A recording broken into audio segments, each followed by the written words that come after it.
Eu acho que é uma coisa importante, porque para o pessoal de casa entender, você perguntou num determinado momento, e eu acho que a gente acabou não respondendo essa pergunta. Tanto do lado islâmico quanto do lado judaico, como é que funcionam essas linhas? Que, como ele bem colocou, não são castas, mas são linhas. O cristianismo, ele teve várias divisões aqui que seguiram um viés histórico diferente das divisões nessas religiões que nós citamos.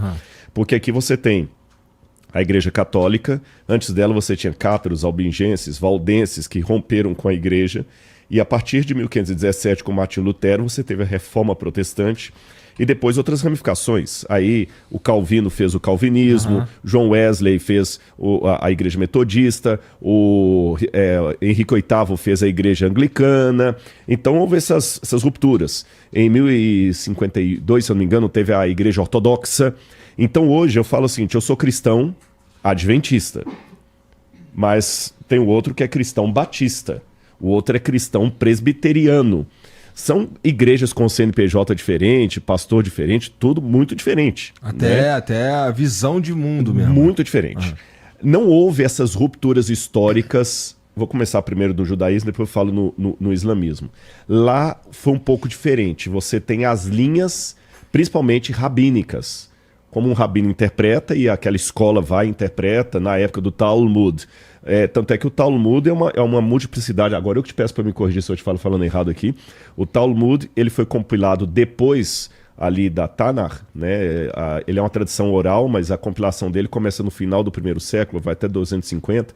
Você tem um Talmud de Jerusalém, o outro babilônico, e lá você tem muito assim, o rabino fulano diz isso, aí o rabino Beltrano responde, e às vezes há ideias contraditórias. Por exemplo, um rabino dizendo que o pai que ensina a Torá para sua filha está colocando no caminho da prostituição. O outro dizendo, não, é obrigação do pai ensinar a Torá para a filha porque ela que vai ensinar para os netos, e assim por diante. Você tem uma opinião, no Talmud também, desculpa, eu já te devolvo a palavra, que um não-judeu não pode estudar a Torá. Isso está difundido hoje na internet. Eu tive que levantar outra opinião e falar, pois é, mas tem uma outra opinião na mesma frase que diz... que ao contrário, que até um idólatra que estuda a Torá, o idólatra, ele é considerado mais importante do que o sumo sacerdote. Então, isso é muito importante, o que o Rodrigo está trazendo. O Talmud, eles são várias discussões e várias opiniões. Aí muita gente fala assim, mas está escrito tal coisa no Talmud. Eu falo, está escrito, eu acho isso um absurdo. Mas como está escrito lá? Ei, isso é uma opinião. E tem uma outra do lado que é o contrário. Tem até uma piadinha que eles contam, que uma vez um judeu, e ele não vai ficar ofendido não, porque é os próprios judeus que contam essas piadinhas aqui. Não, mas isso aí que só o judeu... Vou contar. O judeu contando é normal, o outro cantando é antissemitismo, né? Mas diz que um judeu, ele caiu numa ilha, e ele ficou nessa ilha mais de 2 meses solitário lá, e vivendo só com água de coco e peixe que ele pescava ali, era só peixe kasher, ele não pescava outro tipo de peixe, ele não comia outras coisas e tudo e tal, e depois o barco salva-vidas achou o judeu sozinho lá na ilha, e ficaram admirados daquele camarada ali, né? E perceberam que ele estava ali firme na religião dele, no Shabat ele não pescava, não fazia nada e tudo, e ele construiu 2 casinhas.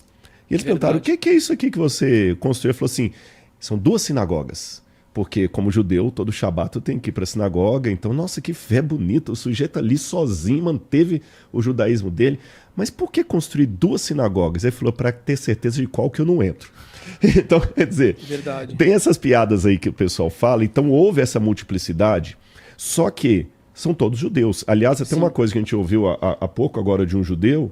Ele falou o seguinte, olha, se tem uma coisa, eu mesmo era um judeu, alguém falou que a gente encontrou agora, eu era um judeu que eu não ligava muito até essas questões sionistas e tudo mais, mas quando teve isso agora, rapaz, eu não vou para lá defender Israel porque eu vou morrer no primeiro dia, mas se eu pudesse e não fosse minhas filhas, eu iria. Juntou. Então o judeu, ao mesmo tempo que tem essas diferenças, é um povo muito unido. É por isso que foi fácil para Hitler dizimá-los, porque saber onde eles não estavam espalhados, não, eles estavam nos bairros judeus, igual aqui, você vê, a maior parte dos judeus mora em Higienópolis, você tem lá Bethesda, perto de Nova York, você tem os lugares, judeu ajuda, às vezes judeu, essa coisa toda, eles são muito unidos. Não só. Oi? Não só. Não só, né? Também. Agora, dentro do Islã, também teve essas diferenças, mais semelhante às diferenças judaicas do que as diferenças cristãs. Tá. O muçulmano também, você vai ter um muçulmano que acha que a mulher tem que usar o véu, outro que não acha que não deve usar o véu. Tem o mais radical que quer aplicar a lei da Sharia, que é obrigar o islamismo extremista. Aí você tem vários países. No Egito a mulher não é obrigada a usar véu, mas no Irã eu fui lá, até quem estava com a gente tinha que usar véu. Então tem essas diferenças. Agora tem uma diferença crucial entre as linhas judaicas e as linhas muçulmanas. Que a despeito do que eu coloquei aqui, você dificilmente, se houver algum caso, até vou me surpreender, eu desconheço, que um judeu vai botar uma bomba na sinagoga de uma linha diferente. Vou dar um exemplo assim de diferença mais radical no judaísmo. As chamadas sinagogas progressistas e as reformadas. Reformistas é a outra. A reformista, dependendo da linha dela, ela pode aceitar mulher como rabina, por exemplo. Não só uma isso. coisa. Vai ter casamento de homem com homem. Que a outra não aceita. A rabina vai fazer o casamento de homem com homem. Por exemplo, existe isso? Entendi. Mas você não vai ver jamais um judeu ultraconservador, né, daquele do paiote, que veste preto e tudo mais. Você nunca vai ver um judeu daquele implantando uma bomba. Não tem nem suposição. E nem violência física. Agora, na mesquita X, você pode ver um sujeito colocando uma bomba lá porque ele é da linha Y. Essa diferença é bom colocar. Não estou aqui querendo criar também uma islamofobia, porque tem muita coisa boa dentro do Islã, tem muitos amigos muçulmanos, mas é bom nesse momento agora colocar que existe essa radicalidade e essas diferenças também, que são culturais. E que não é só contra Israel ou não é só contra os judeus. Por exemplo, você vai ter pessoas que têm o comportamento do Hamas contra outros muçulmanos. Por exemplo, a gente viu foi Estado Islâmico, né? Eles matavam e eles faziam tudo aquilo com outros muçulmanos. Aliás, deixa eu pegar aqui o gancho. Eu fui para Marrocos agora há pouco. Aliás, peguei o terremoto ali, veja que coisa. E saí com o coração triturado. Não só pelo terremoto em si, mas porque eu, como judeu, eu fui absurdamente bem-vindo ali. Eu andava de kippá e as pessoas me chamavam muitas vezes em hebraico. Eu entrei em lojas que as pessoas, muçulmanos, me falando, olha a foto do rabino, isso, aquilo, abençoa a minha loja. Incrível, eu tô falando, teve gente, eu filmei lá no meu perfil, no TikTok, abençoa a minha loja. Fui para Dubai, rezei no aeroporto, coloquei o chale, coloquei tudo ali no aeroporto mesmo. Então assim, hoje me mandaram uma mensagem e falaram assim, isso é por causa da história de Ismael e Isaac. Eu falo, não é por causa da história de Ismael e Isaac, senão eu ia para Dubai e eu ia colocar lá o tefilim e eu ia ser degolado, e não fui. Então, isso é extremamente importante também. Porque se a gente não fala isso, em primeiro lugar, generalizar eu acho que é uma coisa completamente estúpida. Eu, como judeu, infelizmente, num período desse, eu sou generalizado por um monte de gente. Eu estava na casa de um amigo no aniversário dele, quando a gente estava saindo, uma mulher me atacou e começou a xingar minha esposa. Que vocês fazem não sei o que com os palestinos. Eu falei, minha filha, eu tenho um amigo palestino. Minha amiga, eu sou brasileiro, meio que eu moro no Brasil. Pois é. Mas assim, a generalização, além dela ser errada por definição, ela também impede com que pessoas que poderiam dialogar, que poderiam se aproximar, façam isso. Porque eu fico achando que todos aqueles são terroristas odiosos, ele acha que eu sei lá, o dono da polícia e manipulador da mídia.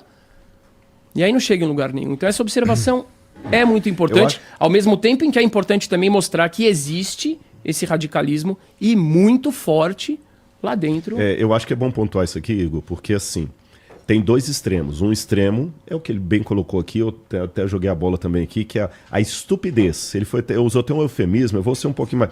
A estupidez da generalização. Você entendeu? Porque quando todo mundo é aquilo, ninguém é.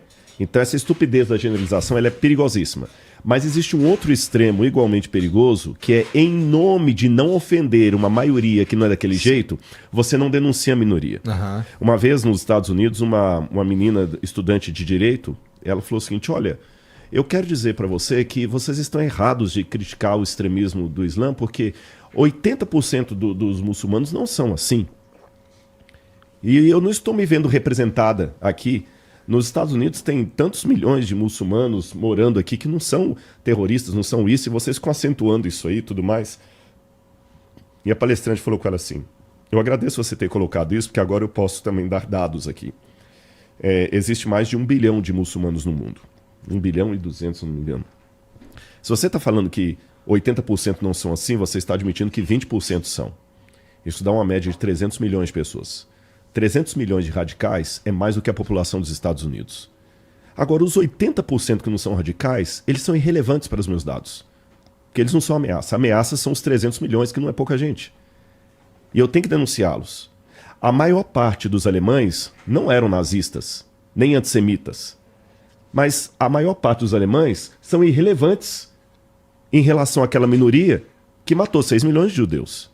Então, se em nome da não ofensa a uma maioria que não se identifica com aquilo, eu me calo de denunciar a minoria, eu tenho um problema muito sério, porque essa maioria é tão irrelevante que a maioria dos alemães não impediram Hitler de matar 6 milhões. Então, desculpe-me, mas eu não posso, em nome da não ofensa a você, deixar de criticar a minoria que faz o barulho, porque ela faz barulho. E a maioria é tão irrelevante que ela nem impede a minoria de agir. Exato.